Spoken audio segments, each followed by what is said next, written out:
Can you give me some easy lunch ideas? This is JJ Virgin, 4-time New York Times bestselling author, celebrity nutrition expert, and fitness Hall of Famer. I've been on a lifelong quest for answers to the toughest health questions. And now I'm sharing what I found with you. Welcome to Ask the Health Expert. Antoinette D. Filippi from Facebook asks, can you provide easy lunch ideas? Sometimes I don't have time, so I just make another shake. I got a bunch of great lunch ideas. I call it kind of my lazy lunches, and I will be right back to share them.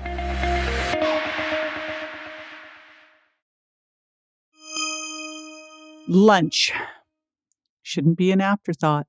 Like, if you really think about it, breakfast and lunch should be the super important meals, not dinner. So here's the thing. We generally seem to, in my world, we make a shake for breakfast. And I use either my bone broth protein shake or my plant-based protein shake. Sometimes I mix the two together, go real wild with some healthy fats, nut milk, a little bit of greens, little berries, easy peasy. And oftentimes I will tell you, I do that for lunch too, because it's easy. The important thing here is each of your meals should follow the Virgin Diet and Sugar Impact Diet plate. That means clean protein, healthy fats, and fiber from loads of non-starchy veggies and low carbs. Why? Because when you eat, you set yourself up for the next meal. It's called the second meal phenomena. And so if you ever notice this, you know what I'm talking about here. You eat a crappy breakfast. Come on, it's happened to all of us. You thought, I'll just have a muffin. Reality is that muffin, look at the wrapper. It is a cupcake, my friend. So you have that with the skinny latte thinking, okay, I think I'm doing at least something right. Wrong. All of a sudden, a couple hours later, your blood sugar is hijacked and you're hungry again. That is the second meal phenomenon. What you eat at breakfast or lunch is going to set you up for the next one. So it's really important to get all of these right. And especially don't blow it at breakfast or lunch. So here's the deal. Trying to think of a pithy way to say this, but when I'm making something, I'm always looking at how can I save time, right? So if I'm going to make a bunch of chicken for dinner, I'm going to make extra so that I can have it for lunch the next day. Ditto if I'm making vegetables or low carbs, I look at how can I incorporate this into other meals throughout the week. And so there's a couple things that I like to do for lunch. Number one, if I'm super in a rush or completely uninspired, I will do another protein shake. So that's always the option. But the easy things to do are keep some salad greens around. I like to have butter lettuce and romaine. Those are my faves. Maybe a little arugula.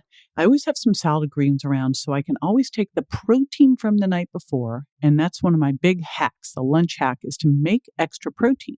So if you're making salmon or you're making grass-fed beef or you're making some pastured pork or chicken, make extra so you can put it into your salad. Because the easiest things for a salad is throw in some greens and some extra non-starchy vegetables, add some of your clean protein, and then add in a little bit of a healthy fat. Now, that could be some nut cheese. It could be some sunflower seeds. It could be some walnuts. It could be some avocado.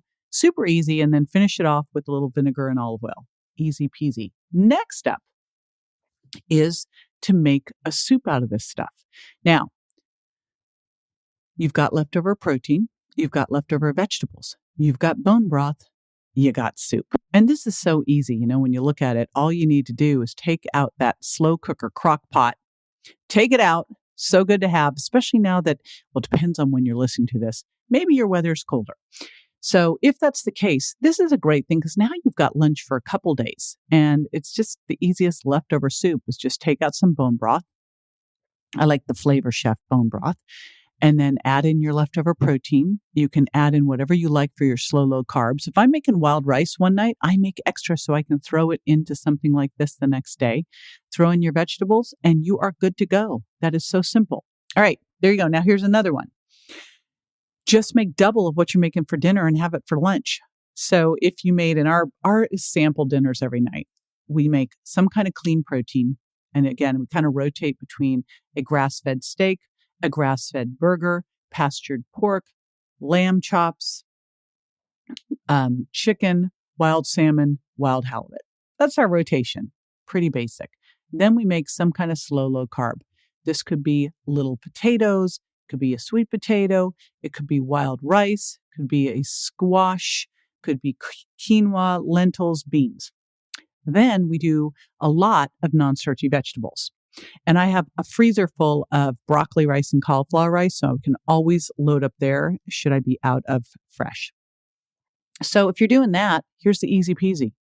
Make double. Then you can have it again for breakfast the next day. There you go. And then finally, the final one are wraps. So you could either double up your meal from last night or keep some wraps on hand. So there's so many different ones out there now. I can't remember the brand name, but the cauliflower wrap I'm totally digging. Then there's Rudy's. Spinach ones. My husband loves those. And of course, Siete ones. So find the wraps you like. This is another easy one. All you need to do, take a wrap, could take a little avocado, spread it on in there, add some veggies, add your protein, wrap it up. Away we go. There, a ton of easy lunch ideas that don't really take any time because you already did the work the night before. So think when you're preparing things, how do I make something that I can use a couple more times to make my life easy? There you go. This is JJ with Ask the Health Expert. I do this 5 times a week, so make sure you never miss a show by going to subscribetojj.com.